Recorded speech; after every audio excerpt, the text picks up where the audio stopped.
আজ অনেক দিন পরে তোমাদের কাছে আবার নতুন একটা ভিডিও নিয়ে চলে এলাম।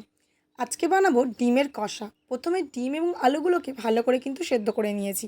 এরপর ডিমটাকে কিন্তু আমি ছুরি দিয়ে মাঝখান থেকে একটু একটু করে কেটে নিয়েছি, যাতে করে ডিমটা ভাজার সময় ফেটে না যায়। এরপর কড়াইতে তেল দিয়ে লবণ, হলুদ এবং লঙ্কার গুঁড়োতে ডিমগুলো ভালো করে ভেজে নিয়েছি।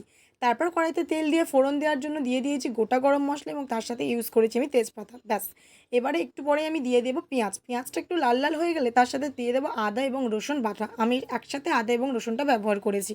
তারপরে দিয়ে দিয়েছি মিট মশলা, গরম মশলা, লবণ, লঙ্কার গুঁড়ো এবং হলুদের গুঁড়ো। এরপর ভালো করে মশলাটা মাখিয়ে নেওয়ার পরে আমি ওপর থেকে দিয়ে দেবো টমেটো কুচি। ব্যাস, মশলাটাকে আরও একবার কষাবো। তারপর আগে থেকে সিদ্ধ করে রাখা আলুটা দিয়ে দেবো।